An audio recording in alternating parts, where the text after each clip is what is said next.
Adventist World Radio. Lay feon'ny fanantenana.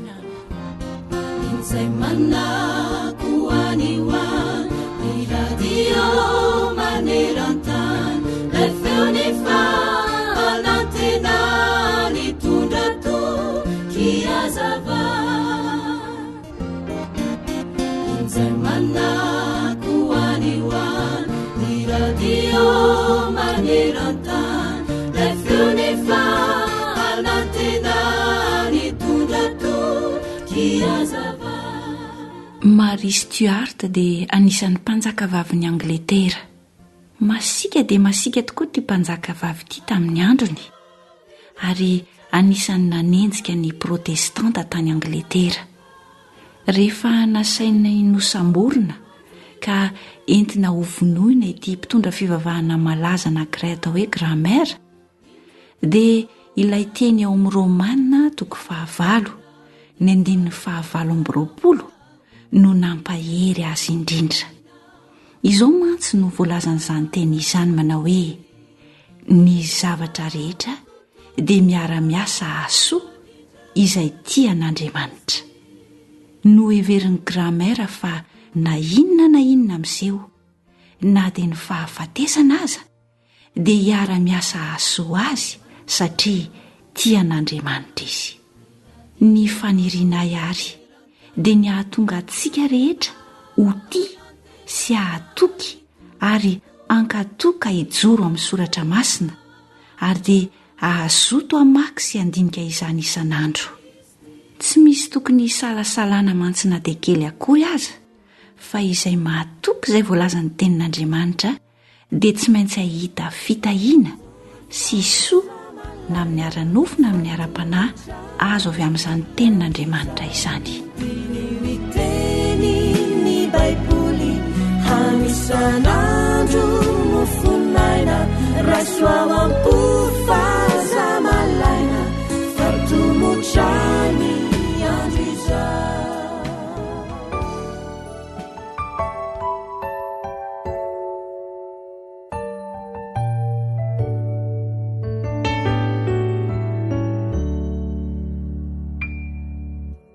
Zava-miafina riraikyo raha ny fitantananao, satria ireo zavatsarotra mandreraka ny saikyo dia avelanao iseo faovanao refavye. Zava-miafina riraikyo raha ny fitantananao, satria ireo zavatsarotra mandreraka ny saikyo dia avelanao iseo faovanao refavye.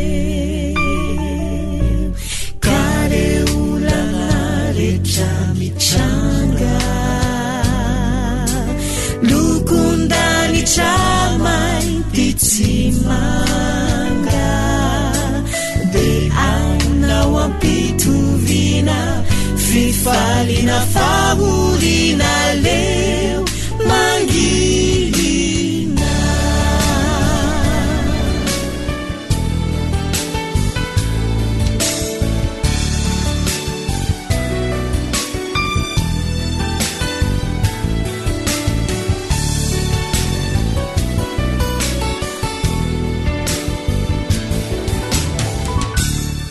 Jacqueline. Urambaratra mifafy tafiotra sy tselatra, dia mbola tiako reny manambara ary manamafy tseso no aro sielatra velatra. Urambaratra mifafy atra sy tselatra dia mbola tiako reny manambara ary manamafy Jesosy no aro sielatra tokiny velatra ka reolana rehetra mitranga lokondanitra mainty tsy manga be ainao ampitovina fifalina fahorina leo mangina ka reolana rehetra mitranga lokondanitra mainty tsy manga be ainao ampitovina fifalina fahorina leo mangina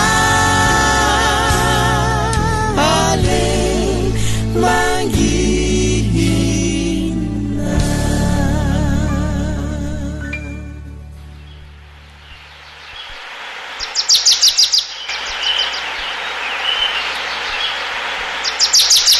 Asa sy tontolo iainana voakolo antoko ny fahavelomana.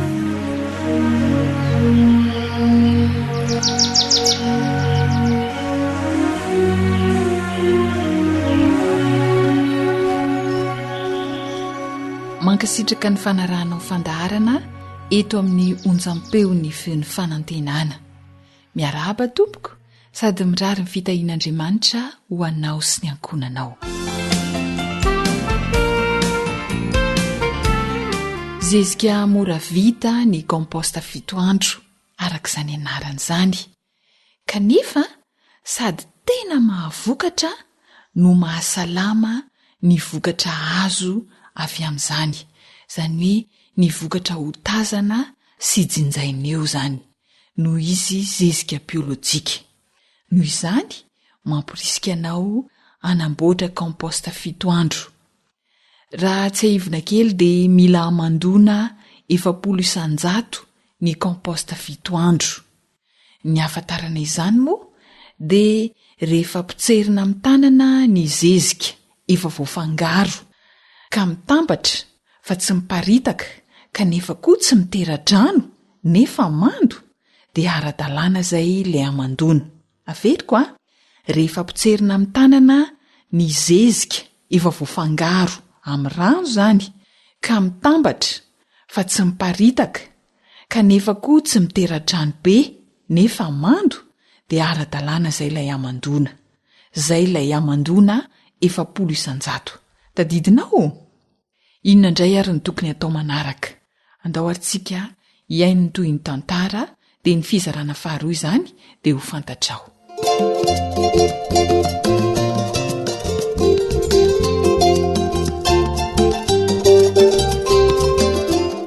Vita korazy zany. Tantara nosoratany Zoanitra andrenesana ho an'ny Fanja, Rila ary Nartina. Anio fizarana faharoa.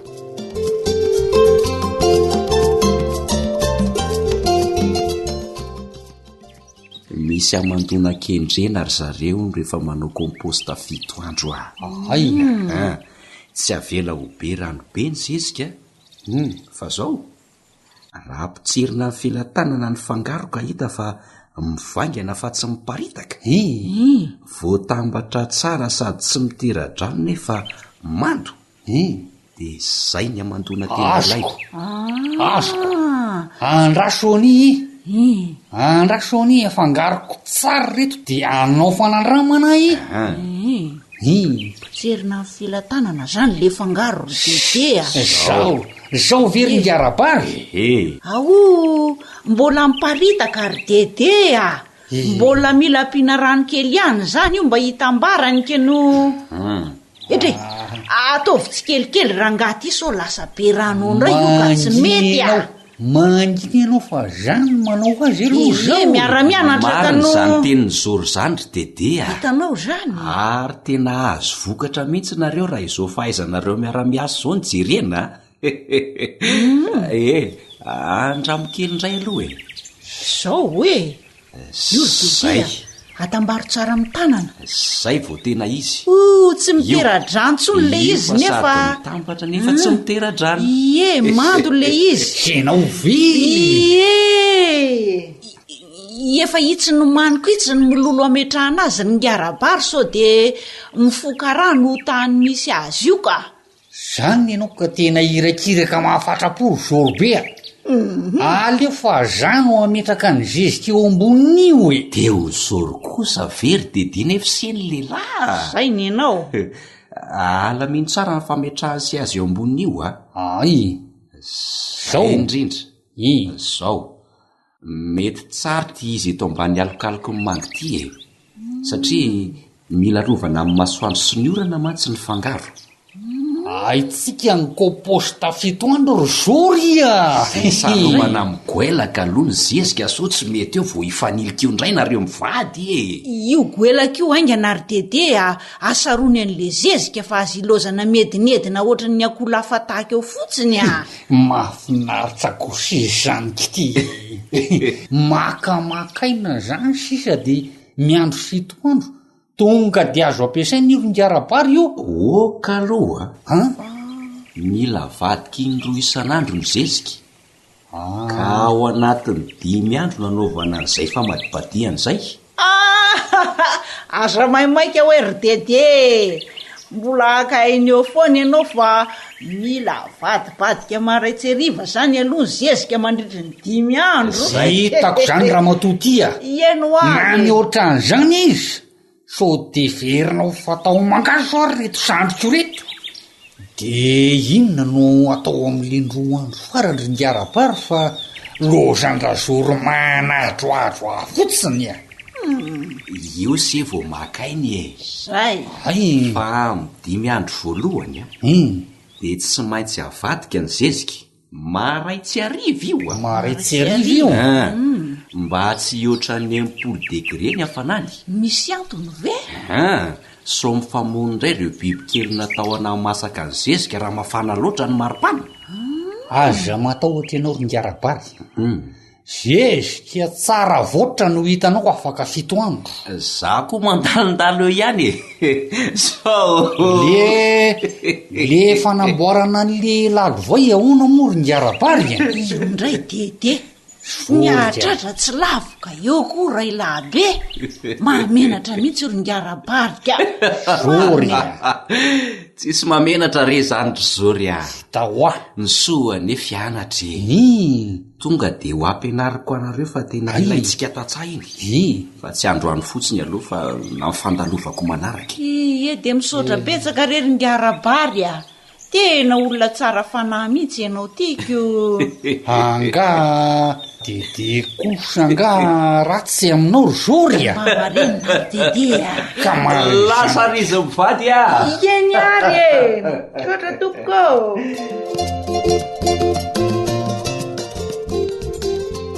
rehefa ara-dalàna ny amandona ilaina amin'ny komposta fitoandro de alamina tsara izy avy eo amin'ny faritra tsy mifoka rano eo ambony lalotra simenitra na eo ambony milolo de saronana goelaka avadika indroa isan'andro izy mandritry ny 5 andro voalohany mba tsy oatra ny 80 degré ny hafanan'ny zezika raha ohatra mantsy ka mihoatra ny 80 degré ny hafanan'ny zezika de hifamony indray ireo bibikely izay natao anamasaka ny komposta zao ary no amantaranao fa mafana loatra ny zezika mihoatra ny 80 degré zany atsofoy any anaty zezika ny tananao ka raha zaka n'ilay tanana ny hafanana de atonony zany fa raha mahamay kosa de avadibadio tsara ny zezika tsy midika akory zany hoe tsy avadika indroa isan'andro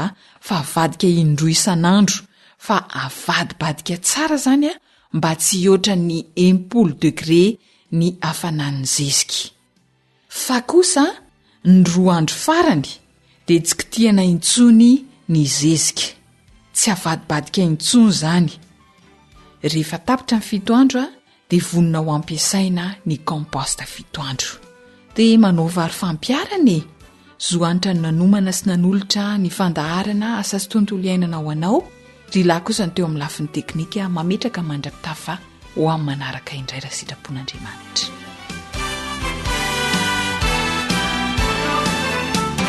AWR boîte postale 700 Antananarivo 100.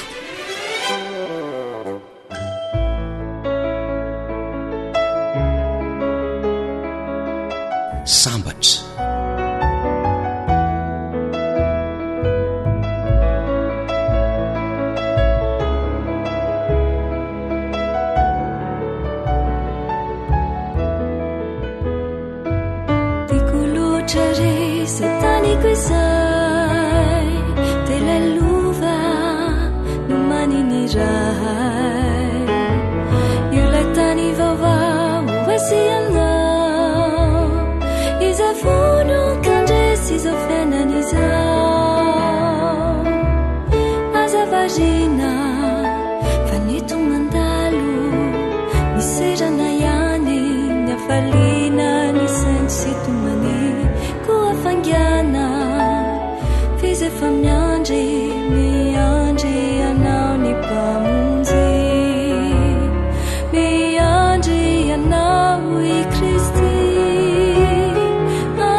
ilay feony fanantenana. Téléphone 033 37 106 13 034 06 797 62. Zaho-tsy fotoana ny andrasandras fa tsy tompo ny hoavy anahy na ny ray minitra za tsy fantatra koa anio tapaho ny hevitra azavarina fa neto mandalo miserana ihany ny afaliana ny sandy sy tomany koa fangana fizy efa miandry anao ny mpamonjy miandry anao i Kristy handray manonto ny fibebanao maro ireo manantena va hisy ny maraina ny findrisy tapetrany aina azavarina fa neto mandalo miserana ihany ny afaliana ny saindy sy tomany koa fangana fizy efa miandry anao ny mpamonjy miandry anao i Kristy handray manonto ny fibebanao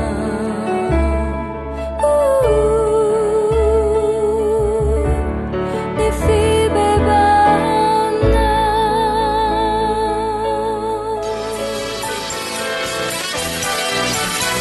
AWR manolotra ho anao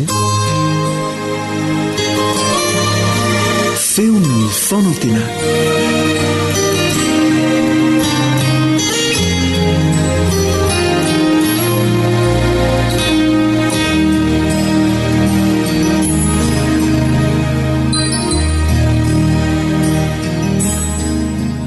Ry Pierre Malala, fifaliana ho an'ny teranay pastora Razafinjatovinason Gilbert, ny miara-midera sy miara-makalaza ary miara-misaotra an'Andriamanitra amintsika tsiraray avy. Moa ve tsy tombontsoa lehibe ho atsika izao fierahana miara-mifandray amin'Andriamanitra izao, ary indrindra araka ny efa nambara antsika teto dia miteny amintsika, mampita hafatra amintsika, mampahafantatra ny tenany amintsika amin'ny alalan'ny zavaboary Andriamanitra. amin'ny alalan'ny toejavatra maro samifamitrango amin'ny fiainantsika Andriamanitra, amin'ny alalan'ny feon'ny fieritreretan'Andriamanitra, amin'ny alalan'ny baiboly. Talohan'ny tsy mbola nisy baiboly, ny baiboly anie raha miparita tirantany ankehitriny dia taorianany roborobon'ny atao hoe fantaprity. Fa Andriamanitra kosa dia niteny tamin'ireo razam-betsika faizany, raha mbola tsy nisy ny boky, raha tsy mbola misy ny imprimerie fantaprity, tamin'ny alalan'ny feon'ny fieritreretana. Ary tsy mitsahatra ny mbola miteny amintsika amin'ny alalan'ny feon'ny fieritreretan'Andriamanitra. Isaia 30 dia miteny amintsika izy. Isaia 30 dia tsara ny amakitsika ny Isaia 30 ka endininy fa 120 amin'ny anaran'i Jesosy. Isaia 30 dia fa 120 amin'ny anaran'i Jesosy. Fa na mivily amin'ny akavanana ianao, na mivily ho amin'ny akavia, ny sofinao dia andretenao ivonao manao hoe ity no lalana ka andehana. Na ireny mpangalatra faran'izay gaigila mpamon'olona faran'izay tsy miainy ny feon'ny fieritreretan'ireny intsony aza, dia mino aho fa eo alohan'ny zavatra zay ataony, asa ratsy zay ataony, dia mbola miteny ao amin'ny any ny feon'ny fieritreretana hoe tsy mety zao, tsy mety zao, tsy tokony anao an'izao anao. Nandray moa izy ireny dia mandray zava-mahadomela dia donelina tanteraka mihitsy, ary dia dodo tanteraka mihitsy, tsy miaina intsony ny feon'ny fieritreretany. Ary zay ny mahazavatoza ny zava-mahadomela. Ny zava-mahadomela na sigara, na paraky, na kafe, na coca-cola, na ireny rongony ireny indrindra ny toka, dia mahadombo ny feon'ny fieritreretantsika, ka mahatonga atsika tsy andre intsony ny feon'Andriamanitra zay miteny amintsika. Andriamanitra mamindra fosy miantra an'Andriamanitra dia tsy mitsahatra izy ny mampiasa ny fomba rehetra mba hampitana ny afatra amintsika. Ka na dia atao hoe indro fa efa feno de feno izany zava-mahadomela izany aza ny olona iray, dia mbola tsapa ihany izany fitiavan'Andriamanitra, famindrapon'Andriamanitra izany. Ary indro fa miteny ao amin'ny feon'ny fieritreretan'izany olona izany Andriamanitra. Indraindray ne mahavariana sy mahalasa saina fa ireny mamitoka, mamondrongony ireny dia mahatsiaro an'Andriamanitra eo amin'izany toerana izay misy azy zany, eo amin'izany toetra izay misy on'ny fitondrantenany izany.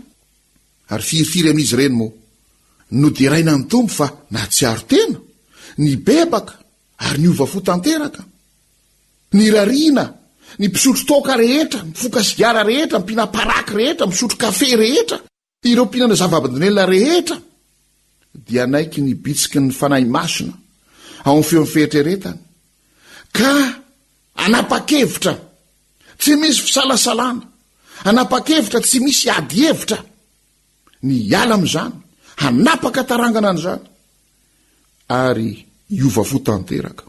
Amin'izay ny vola izay mety ho lany tamin'ireny zavatra ireny dia anaovana zavatsoa, hanasoavana ny vady aman-janaka, hanasoavana ny mpiaramonina, hanaovana ny asan'Andriamanitra. Ny asan'Andriamanitra izay mila vola tokoa, hanaparitana an'izany hatrany amin'ny voan'ny tany, any amin'ny farany izay miafina indrindra. Ry mpiaino malala, miteny amintsika amin'ny alalan'ny feon'ny fieritreretan'Andriamanitra. Tsaronao moa le zanakadala ao amin'ny fanoharana izay nataon'i Jesosy. Rehefa tratra ny toejavatra sarotra dia sarotra izy, nisy mosary tany amin'ny tany izay nisy azy, lany tsy nisy intsony ny vola izay norobarobainy, na lainy tamin'ny kafetsena, na lainy tamin'ny terisetra mihitsy aza tamin'ny rainy, mehoany faranako rehetra, nolaniny tamin'ny vehivavy janga, nolaniny tamin'ny filibana, nolaniny tamin'ny filany nofo. Tratra n'izany fahoriana izany izy, ary eo dia mifangaro tsara mihitsy ilay hoe miteny amintsika amin'ny alalan'ny toejavatra koa Andriamanitra, ka io mosary io izay nampahory ny vatany, nampahory ny sainy, dia nanjary nahatonga ny fanahany, nahatsiaro tena, nahatsiaro saina ny iainy, ny bitsiky ny fanahy masina tao aminy. Ka niteny izy manao hoe iainga ka ody any amin'ny raiko, fa leo an'ity miara-minana amin'ny kisoa ity aho, leo miara-minana amin'ny biby maloto aho. Ry mpiaino malala, miteny amintsika amin'ny alalan'ny feon'ny fieritreretan'Andriamanitra izany feomfehetreretana izany ny tenen'Andriamanitra tamin'io zanakadala io ka nahatonga azy ho tapa-kevitra iainga ka ody any amin'ny raiko laniko tamin'ny zavatra ratsy ny fananana, laniko tamin'ny zavadratsy ny heritsy ny tanjako, ny fahasalamako, lany tamin'ny zavadratsy ny talentako, lany tamin'ny zavadratsy ny heritsaiko, ny herim-batako, ny herim-panahako. Iainga ka ody any amin'ny raiko, iainga ka iova ary anatanteraka amin'izay ny fiainan-tsara. Leo ny fahotana, tsy tia hanota itsony aho, tsy sa hanota itsony aho. Izany ny vokatry ny asan'ny fifandraisan'Andriamanitra amintsika amin'ny lalan'ny feon'ny fieritreretana. Ry Biany Malala, mba vonina ve ianao hampifandray ny feon'ny fieritreretanao amin'Andriamanitra izay miteny amintsika mandrakariva, mibitsika amintsika mandrakariva amin'ny alalan'ny feon'ny fiasan'ny fanahy masina. Andre feonao o ivonao manao hoe ity ny lalana ka andeha, ity ny lalana ka izory. Ry Biany Malala, izany feo fieritreretanao izany ary dia tokony ho feo fieritreretana mifandray mandrakariva amin'Andriamanitra. Be dia be ny feo mifamaofao mifanaretsaka eo amin'io abakabaka io. Zao onja-peo ny radio maro samihafa izao, zao onja isan-karazany zao. Be dia be ny feo ny manodidina anao, ny tabataba ny mpiaramonina, ny tabataba n'ireo ao atsimo ao avaratra, ao atsinanina, ao andrefana. Raha petraka amin'ny trano misy riana ianao, ny tabataba ny eo ambony, ny tabataba ny eo ambany. Be dia be ny feo, mbola renao ve ny feo ny fanahy masina mibitsika eo amin'ny feo ny fieritreretanao. Raha somary ahodinao ny radio ka ilay toerana zay tena tianao enona no amidinanao ny radio dia hoeninao tsara izany. Ary salam'izay ho feo ny fieritreretanao somary ahodony ary zany feo fieritreretanao izany ifandray andray le onja-peo avy amin'Andriamanitra. Fa izy dia tianao, tia hamonjy ianao, Andriamanitra dia tia andray anao manomboka izao. Ka sa iteny venao manao hoe iainga ka ody any amin'ny raiko. Ny rariko dia ho vonina izasy ianao, ny ampitodika ny feo ny fieritreretantsika, ny onja fandraisana onja, fandraisana feo ny feo fieritreretantsika, handray ny onja-peo avy amin'Andriamanitra ary ho vonina ny iaino zany feon'Andriamanitra izany izay anolotra ho antsika ny famonjena ary hitarika antsika ho amin'ny fiainana mandrakizay.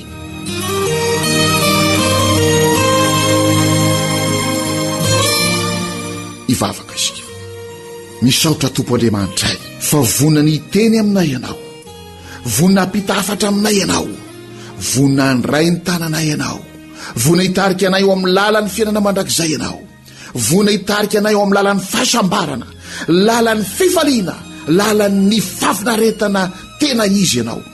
Ho ampio zahay mba hampitodika ny feo fieritreretanay any aminao, ary hampitodika ny feo fieritreretanay handray ny onja-peo avy aminao. Maro ny feo mifanaretsaka amin'ny abakabaka ty tany ity, maro ny feo mifamaofao eo amin'ny fiainanay tsiraray avy, tabataba ao atsimo ao avaratra tsinanina andrefana, ao ambony ao ambany, tabataba amin'ireo onja ny radio maro samihafa, ireo feo mifanaretsaka isan-karazany. Kanefa ampio zay anavaka ny feonao ao anatin'ny atidoanay ao, ao amin'ny feo fieritreretanay ao. Tompo malalo, misaotra anao zahay fa tia hamonjy anay ianao, tia hitarika anay ao amin'ny lalan'ny fiainana mandrakizay ianao, lalan'ny tena fahasambarana, lalan'ny tena fifaliana, lalan'ny tena fafinaretana, izany anieny tena katsahanay. Ko ampeo zahay anaiky ny andray ny onja-peo avy aminao ary hotarinao lalana mandrakariva dia amin'ny anaranao Jesosy no angatana izany vavaka izany. Amen.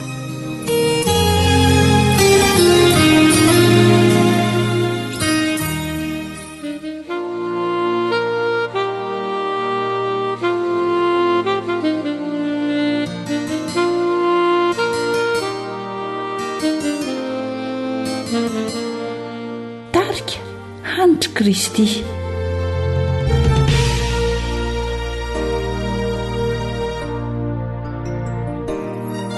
Taona maro lasano efa nandrenesanao, nafantaranao fa Jeso dia miantso anao.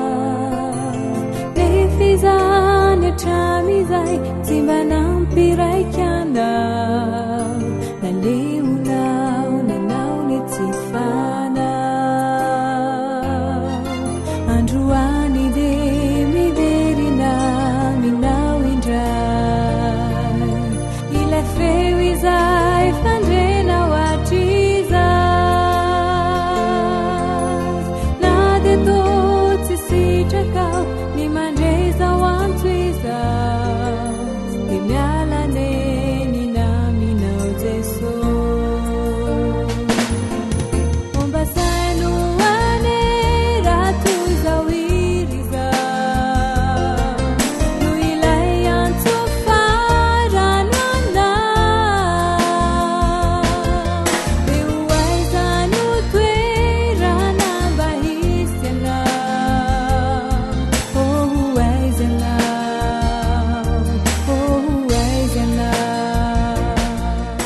ankoatra ny fiainoana amin'ny alalan'ni podcast dia azonao atao ny miaino ny fandaran'ny awr sampana teny malagasy amin'ny alalan'ni facebook isan'andro amin'ity pejity awr feon'ny fanantenana.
fanantenana.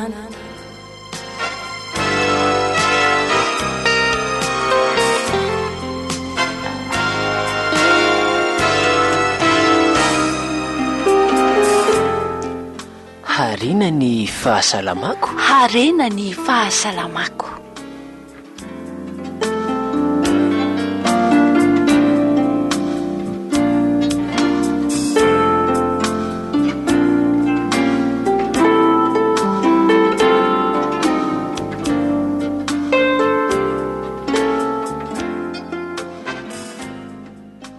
Mitoetrany ny fanarahanao fandaharana eto amin'ny radio adventiste maneran-tany.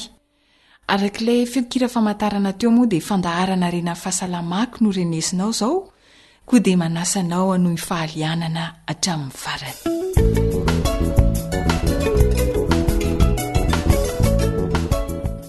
Karaha soroana haleo soroana.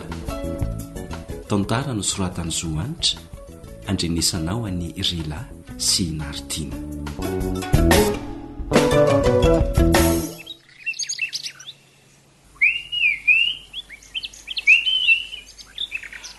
Ory benay va? Ahoana le baolina eny tamin'ny malalaka amin'ny lahady io e? Ahoana raha samy e? Andeha ve ho asy amin'ny lahady sady tsy andeha? Atray, baolina iady be io ve de tsy andeha fa nareo koa? Ay, ny tsara ary aleo miainga aloloha amin'izay mahazo toerana tsara. Sady azo antoka fa ho be olona satria efa famaranana io a. Zany mihitsy. Miainga amin'ny folo any ve mety ety amin'ny Benaivo. De any mihinan-kanina e. Zay azo hohanina any de ho antsika e. Raikitra zany e. Lalovako ao aminareo zany se a. Sady lalana ihany iny e. Zay. Amin'ny folo zany a. Zay e.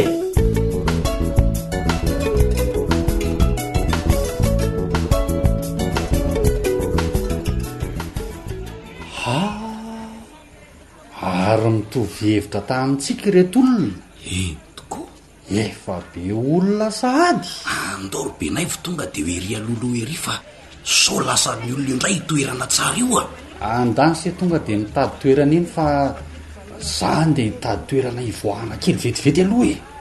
Ry benaivo a, zay e, vo tsy ampiadiny ray teo ve se no ny valan-drano de fa mitady toerana ivalanana sady ka tsy mety fa zany misotro rano be deaibe mihitsy e. angakainga anary se ery aloha ery a iazakazaka hijery toerana aloha.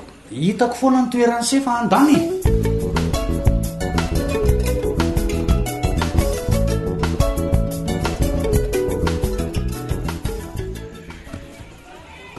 ndry fanakaiza sahady ndray ary benaivo teo maharary mihitsy le zalahy iny ka. azafady rangava tena nampiandry kely anareo fa tsy maintsy mba nitady toerana ivalana andrano aloha. mandeha any se any amin'ny dokotera ry benaivo a, misy tsy fahasalamana mihitsy ao anatin'ny se ao. Aiza ve de impiry se no misotro rano mandritra ny lalabolina teo. tena mangetaheta lava mihitsy ara samy a. Za koa zany tsy te hanao an'izany fa tsy mety. Isaky mba hankafiny baolina de mandeha misotro rano na mivalan-drano. Makanesy any amin'ny dokotera fa aretiny zao mahazo an'se zao. Sady ny tena lozany tsy tanse hoe memahizany ve zay. Nefa se to mazotozoto mihinan-kinan-kanina ihany ka zay mihitsy ny malasa ny saiko. Aza hitako raha samy ka tratra amin'ny aretina diabeta. Fa ahoana no itenenany se an'izany e. Ka zany anie hono ny fomba fitrangan'ny aretina diabety. Mazoto mihinan-kanina be, mangetaheta de mahalany rano be ary mivalan-drano be. Aza mangatakandro ry benaivo raha izany no izy so tara loatra. Raha pitso ihany se de ndana manatona tobo-pahasalamana.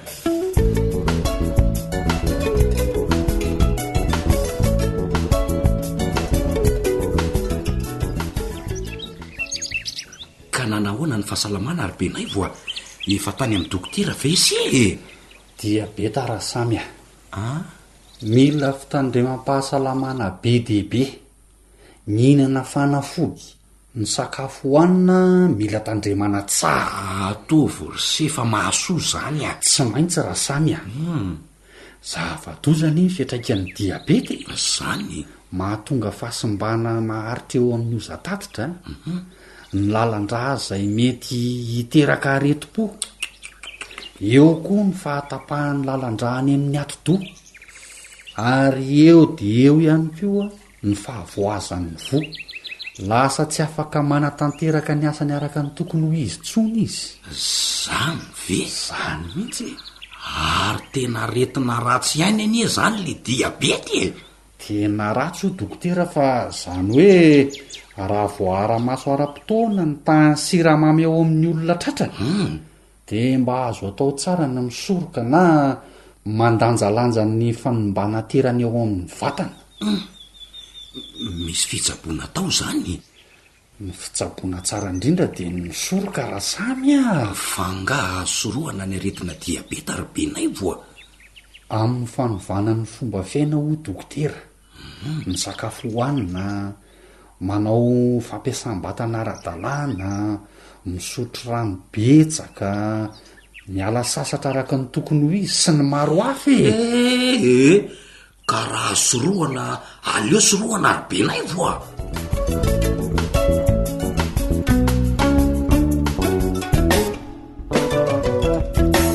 Mbola resaka mahakasika ny diabeta ihany no resantsika mba hahafahana mifeny aretina raha toa ka efa tratran'izany ny olona iray na koa miala amin'ny fehikinan-doha amin'ny fanafody. Ary ho an'ireo olona mbola tsy voa, izany hoe mbola tsy tratry ny aretina diabeta kosa, dia tsara indrindra ny misoroka azy. Inona ary ny tokony atao an'ireo olona voan'ny diabeta hifehezana ny aretina? Tsy maintsy mizaha ampitandremana fantatra ny tahan'ny siramamy ao amin'ny rany ny olona voan'ny diabeta. indraindray aza dia mila mitsindrona insuline ny marary. Zany mazana no atao an'ireo olona voan'ny diabeta sokajy voalohany na ny diabeta type 1. Fa ho an'ireo olona sasany marary ny diabeta sokajy faharoa kosa na ny diabeta type 2 dia mila mihinana fanafody fampihenana ny tahan'ny siramamy izy ireny. Saingy ny tena fototra ny fitsaboana azy dia ny fanovana ny sakafo hohanina. Tsara ny manamarika fa ny fizahana atao ihany no amantarana hoe diabeta sokajy fahafiry no misy ny olona iray. Na dia efa fantapatantsika ary hoe tahaka ny ahoana ny diabeta efa ndresahana teto dia tsara ny manamarina azy amin'ny fizahana atao. Raha iverenana ilay resaka teo hoe ny fanovana ny sakafo hohanina mifototra ny fitsaboana dia izao: sakafo mifototra amin'ny zava-maniry no tena mahasalama ny olona voan'ny diabeta, araka ny fandinihana nataona fikambanana Amerikanina mikarakara ny olona voan'ny diabeta. Inona avy ary ireo sakafo mifototra amin'ny zava-maniry? Ny voankazo izay atao mbola vaovao tokoa, izany hoe frais zany, ny legioma vaovao, ary ireo voan-javatra misy menaka toy ny voanjo, ny voanio sy ireo maro hafa misy any an-tanànantsika any. Sakafo mifototra ny zava-maniry izay ambany ny tahan'ny gliosida tsy voajanahary sy ny tavy marihitra na ny graisse saturée ao amin'ilay sakafo izany. Izay ny tena sakafon'ny olona voan'ny diabeta. Ny fihinanana izany karazan-sakafo izany dia manampy tokoa amin'ny fisorohana sy fifehezana ny aretina diabeta. Marina fa mitaky fanoloran-tena sy fotoana ny fikarakarana ny sakafo mifototra amin'ny zava-maniry, kanefa tsara dia tsara ny ahafantaranao fa ny sakafo mifototra amin'ny zava-maniry dia manampy amin'ny fihazonana ny glikozy eo amin'ny ra ho eo akaiky ny tokony ho izy mandrakariva, izay misoroka ny fahasimban'ny maso, ny vo, misoroka ny fahasimban'ny lalandrà, indrindra ny lalandrà eny amin'ny tongotra sy ny ranjo. Koa dia tsy haninenanao zany ny mihinana na manova ny sakafo mifototra amin'ny zava-maniry, fa sady misoroka ny aretina zany no mifehy ny aretina ihany koa.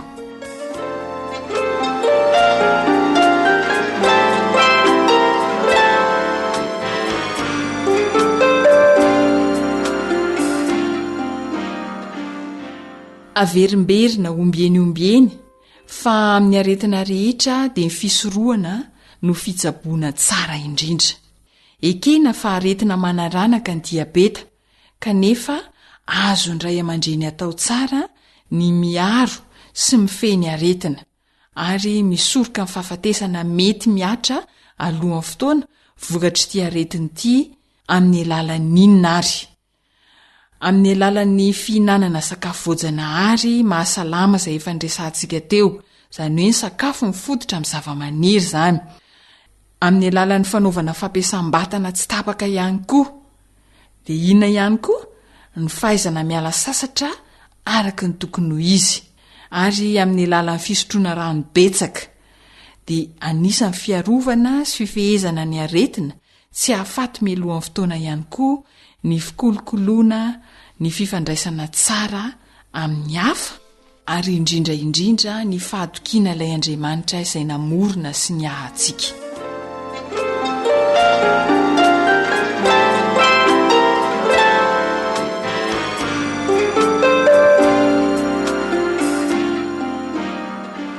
Eto ary dia manao antso andray aman-dreny rehetra mba hamolavola fitondrantena mitondra fahasalamana ho andreny zanantsika ireny, izay hiaro azy ireo tsy ho tratry ny valanaretina izay mandravarava tokoa maneran-tany.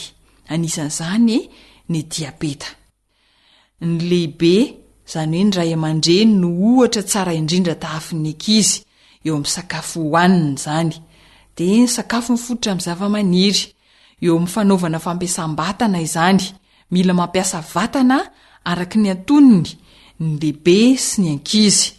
Eo ihany koa ny fisotroana rano betsaka. Enao lehibe no tahafin'ireny ankizy ireny, omeo rano izy rano madio azo antoka. Eo ihany koa ny fahaizana miala sasatra, koa dia manentana anao hiaro ny zanakao.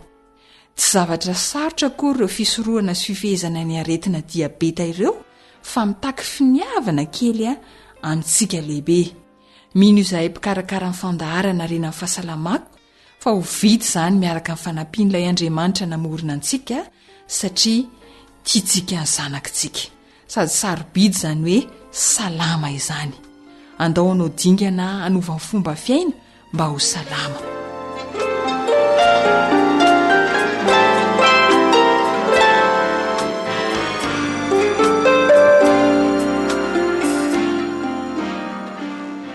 Dia izay indray aloha no amaranana ny ferahana teto amin'ity fandaharana arena amin'ny fahasalamako ity. Mirary indrindra ny ekipa rehetra mba ho ambinina sy ho salama tsara ny enao. Zoanitra ny nanomana sy nanombotra ny fandaharana, ry lasama kosa ny teo amin'ny lafiny teknika, izay samy mametraka ny veloma finaritra ho amin'ny manaraka indray raha sitrapon'Andriamanitra. Veloma tompoko. Raiso ny adresy ahafahanao mifandray aminay awr malagasy @gmail.com. Misaotra tompoko.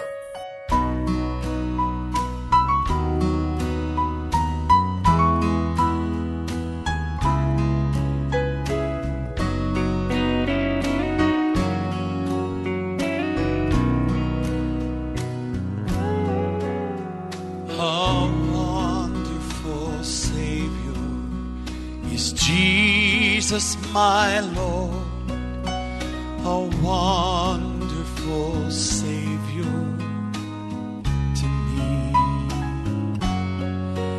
He hideth my soul in the cleft of the rock, where rivers of pleasure I see. He hideth my soul in the cleft of the rock, that shadows a dry, thirsty land. He hideth my life in the depths of His love, and covers me there with His hand, and covers me there with His hand. The Voice of Hope.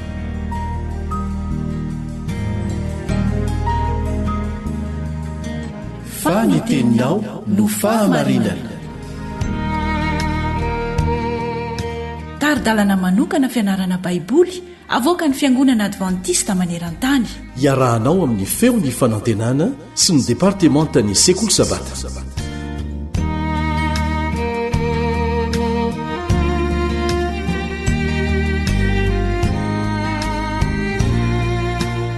Dia mahafaly ny mpiara-mianatra aminao Eliandre Mitansoa ny miaona aminao indray ao anatin'ity fiara-mianatra ny ten'Andriamanitra miaraka amin'ny onjam-peon'ny AWR na ny feon'ny fanantenana ity, ilay radio iraisam-pirenena izay tantanan'ny foibe ny Fiangonana Adventista maneran-tany.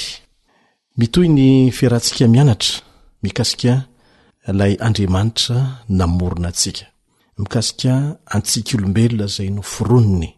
Amin'ity anio ity isika dia hijery amin'ny fomba manokana fa isika olombelona rehetra na iza na aiza na aiza dia fianakaviana iray ihany, fototra iray ihany. Irahantsika mahalala ankehitriny ary ny rehetra miara-mahita an'izany fa nanimba ny zavatra rehetra teto amin'ity tany ity ny fidiran'ny fahotana, fa ny tena simba ny voalohany indrindra dia ny toetra antsika olombelona izay nisy fiatraika ny mivantana eo amin'ny fifandraisantsika. Tsy ela akory dia hita teo amin'ny zanak'i Adama sy Eva izany, ary niteraka alahelo mafy dia mafy tamin'izy mivady. Ny solo-toerana ny fahaizana mankasitraka ny fialonana. Ny alina ny Abela rahalahy ny Kaina, ary tsy nijanona treo zany fa lasa nivadika ho fahakahalana mihitsy ka natonga azy hamono any Abela. Dia rehefa nanontany anikaina Jehova ao amin'ny Genesis 4:7 nanontany anikaina izy manao hoe aiza Abela rahalahinao? Dia ho Kaina, asa moa ampitandrina ny rahalahiko va aho? Zany ny vokatry ny fahotana teo amin'ny fiainantsika olombelona.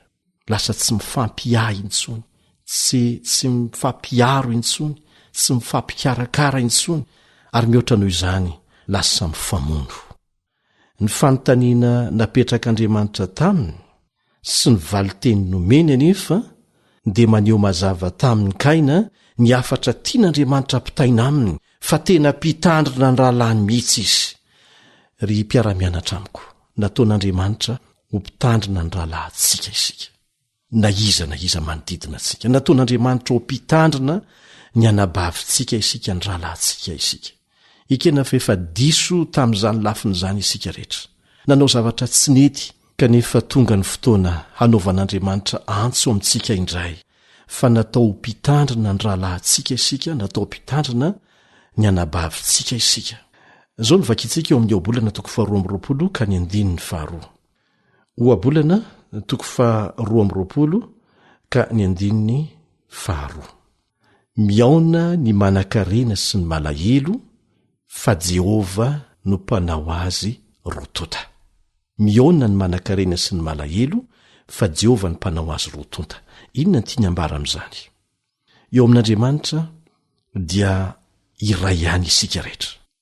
Isika olombelona no mametra ny hoe ny volany aposy no mahambony na mahambany ny olona tsirairay. Misy koa aza mbola mametraka ny hoe fiaviany na ny volokodiny no mampiavaka ny olona tsirairay, azadiny fa na mainty na fotsy na iza isika na mahantra na manan-karena dia taranaka olona iray ihany, taranaka Adama sy Eva. Ny olombelona rehetra hitantsika na iza dia zava-boarin'Andriamanitra avokoa. Ary zany ny tena mahazava-dehibe ny finoana fa Andriamanitra ny namorona antsika. Fa misy nge olombelona takantsika ihany mitondra ny nambany taka ny mitondra materiele, mitondra zavatra hafa zay tsy mitovy amin'ny olombelona, mitovy amin'ny vy, mitovy amin'ny hazo ny fiheverany azy, satria tsy mino ny fisian'Andriamanitra sy ny famoronana nataon'Andriamanitra reny olona reny. Zava-dehibe ny finoanao fa Andriamanitra ny namorona anao sy namorona ireo olona manodidina anao na iza na iza. Mitovy daholo sika ao anatren'Andriamanitra.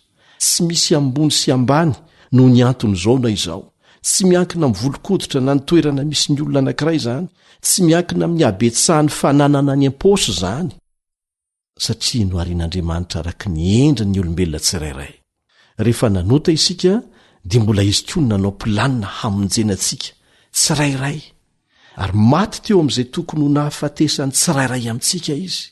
Nalatsa no an'ny tsirairay amintsika tsy misy tompo sy ala ny rany, ary izay no mampisy vidiny antsika tsirairay. Misy rojo-pifandraisana izay mampifandray antsika rehetra arak'izany, na dia efa simba ny fahotana aza ilay fifandraisana napetrak'Andriamanitra teo amintsika olombelona tamin'ny voalohany. Ny fivavahana kristianina marina ry havana, zany hoe izay tena manaraka manaiky ireo fahamarinana voarakitra ao anatin'ny tenin'Andriamanitra tsy misy amboamboarina, ary mametraka an' Jesosy ho ivony, dia nataon'Andriamanitra hamerina an'izany fifandraisana izany amin'ny laoniny eo anivon'ireo izay manaiky an' Jesosy ho mpamonjy ny tenany manokana. Mifamatotra avokoa sika rehetra, iray finosana ao amin'ny maha olombelona antsika. Ny ratsy izay mientota ary mahatonga ny mpirahalahy tsy fankaty eo amin'ny firaisan-dehibe ny maha olombelona dia nampididoza antsika. Manao ny fomba rehetra Andriamanitra, manomboka amintsika izay manaiky azy ho mpamonjy ny tenany, mba amerina amin'ny laoniny izay fifandraisana tapaka izay. Na tiatsika na tsy tiatsika, no ny amin'izany firaisana ao anatin'ny fahamarinana izany, fa tsy sanatria marimaritra iraisana dia nomen'Andriamanitra andraikitra eo anatrehany sy eo anatrehny hafa isika. Andengy vakitsika izay voalaza ao amin'ny Matio 12:20. Matio 12:20 ka ny andininy 7:30. Matio 12:20 andininy 7:30 sy ny manaraka. Hoy Jesosy taminy: tiavany Jehovah Andriamanitra ao mifonao rehetra sy ny fanahinao rehetra ary ny sainao rehetra. Zany ny didy lehibe sady voalohany. Ary ny faharoa zay tahaka azy ihany, zany hoe tsy ambany kokoa n'olay voalohany akory, dia ity: tiavany namanao tahaka ny tenanao. Zany hoe raha misy milaza fa tia an'Andriamanitra sy manompo an'Andriamanitra, kanefa ny makahala ny mpiaramonina aminy, makahala ny rahalahiny, ny anabaviny, dia mpandainga izy. Mampianatra antsika hatrany ny Baiboly fa Andriamanitra nary atsika. Ary iray amin'ireo antony mahazava-dehibe ny fitandremana ny sabata izany. Satria nahoana moa? Satria io sabata io dia napetrak'Andriamanitra ho tsangam-bato ny namoronana izao tontolo izao sy namoronana antsika. Ary antony lehibe anankiray iankofana amin'Andriamanitra irery ihany, indrindra amin'ny andro farany, izao andro manatomitra ny fiavian'i Jesosy indray ny amin'irao lanitra izao, izay andro aniren'ny Satana ilay fahavalon'Andriamanitra sy ny mpanaraka azy, mba hahatonga ny olona iankohaka amin'ny ankolaka na mivantana. Ary antony fahatelo, izay manosika antsika koa hevitra ny hafa sy hijery manokana ireo mahantra, indrindraindrindra, satria samy olona ny fironon'Andriamanitra sy nandatsahan Jesosy ny rany mba ho voavonjy avokoa isika. Famarinana mampifandray ny olona rehetra ny namoronan'Andriamanitra antsika, izay mampahory ny mahantra dia manala baraka ny mpanao azy. Hoy ny voalaza ny tenin'Andriamanitra ao amin'ny Oabolana 4:7-13. Oabolana 4:7-13. Izay mampahory ny mahantra dia manala baraka ny mpanao azy. Fa ny mamindra fo amin'ny kosa, hoy ny toy ny teny, dia manome voninahitra an'Andriamanitra. Ka aoka isika manome voninahitra an'Andriamanitra amin'ny fifampiheverany eo amintsika samyntsika mpiaramonina. Ekena efa simba ny fahotana ny toetrantsika, kanefa ilay Andriamanitra tia antsika dia te hiara-iasa amintsika, amerina amin'ny laoniny izay fifandraisana tapaka tamintsika sy Andriamanitra izay ary amintsika samyntsika. Indrindra fa isika izay mitony tena ho mpanaradia any Kristy, aoka ho lohalaharana amin'ny famerenana amin'ny laoniny izany toetra tian'Andriamanitra hiainantsika izany eo anivon'ny fiaramonina. Na dia mety ho sarotra sy tsy mahafaly, tsy mety mampahazo aina antsika aza indraindray, dia azadiny fa tena mpitandrina ny rahalahintsika tokoa isika, mpitandrina ny anabavintsika isika. Aoka hifonana amin'Andriamanitra izay tsy nentina tao hatramin'izay, fa ndao hanao fanomboana vaovao ho voninahitr'Andriamanitra. Amen.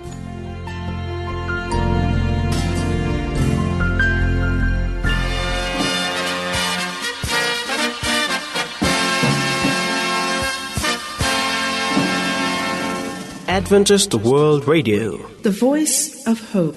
Tapitra treto ny fiarahanao tamin'ny radio feon'ny fanantenana na ny AWR.